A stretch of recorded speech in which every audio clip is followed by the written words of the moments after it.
ویسے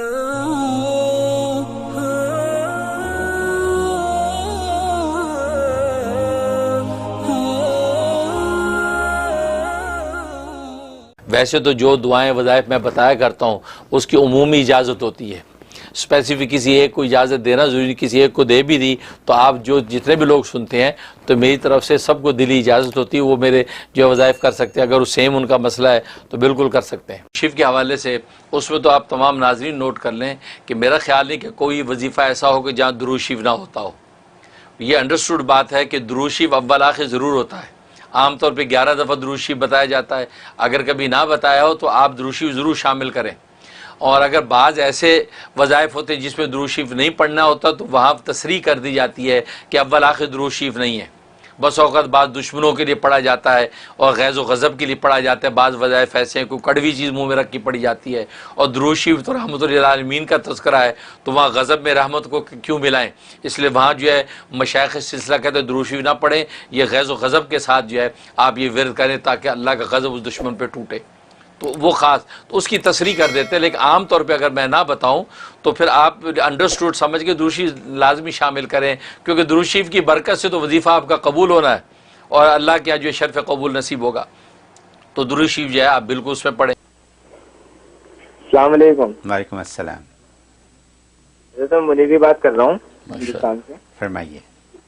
سر میرا ایک چھوٹا سوال تھا، ایک تو کرپٹو کرنسی کو لے کے، جو بٹ کوائن ہوتے ہیں یا جو ڈاج کوائن ہوتے ہیں آن لائن، تو ان میں انویسٹ کرنا کیسا ہے، اور ایک شیئر مارکیٹ کو لے کے سوال تھا کیونکہ شیئر مارکیٹ میں انویسٹ کرنا مطلب جائز ہے، مطلب اس کی شرائط کیا کیا ہے؟ ٹھیک، بہت کیونکہ لوگوں کو جو ہے نا اس پہ اعتراض رہتا ہے۔ جی بہت شکریہ۔ جی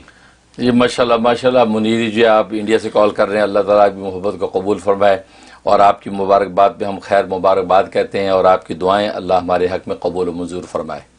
جہاں تک پہلے سوال کا تعلق ہے بٹ کوائن کے بارے میں، آپ کہہ رہے ہیں کہ بٹ کوائن کے اندر جو ہے وہ انویسٹ کرنا کیسا ہے، تو بالکل جائز ہے، اس میں بالکل جو ہے وہ بٹ کوائنز کے اندر آپ جو انویسٹمنٹ کر سکتے ہیں۔ ظاہر ہے کہ وہ ایسی کرنسی جیسے ڈالر، پاؤنڈ، اسٹرلنگ پاؤنڈ وغیرہ ایک کرنسی ہے، یہ بھی ایک ڈیجیٹل کرنسی مارکیٹ میں آئی ہے اور فیوچر میں اس کے بارے میں اچھے امکانات نظر آتے ہیں، لہذا بالکل آپ اس کے اندر بٹ کوائن کے اندر جو ہے وہ انویسٹمنٹ کر سکتے ہیں، اس میں کوئی مذاکرہ نہیں ہے۔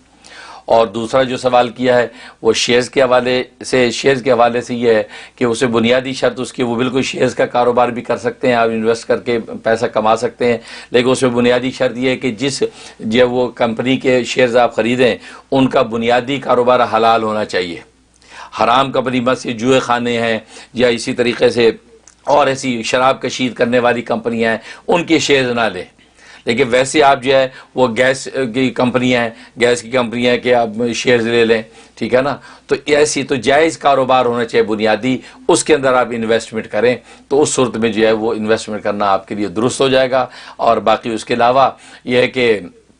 ظاہر ہے کہ اس میں ایک اور بنیادی چیز ہوتی ہے، کیونکہ اس کے اندر بعض کمپنیاں جو ہے بعض انویسٹمنٹ کا حصہ اپنا کسی ناجائز کاروبار میں بھی ڈالتی ہیں،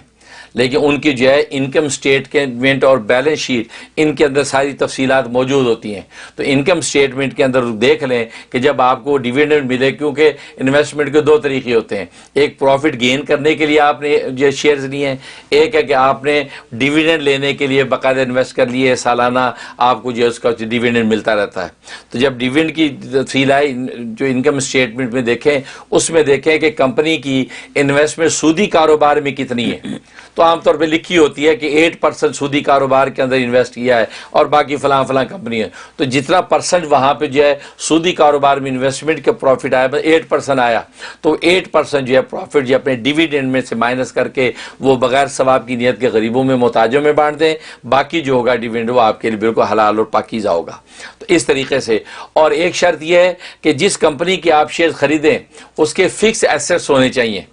انٹینجیبل ایسٹس کافی نہیں ہے، مطلب یہ کہ ابھی کمپنی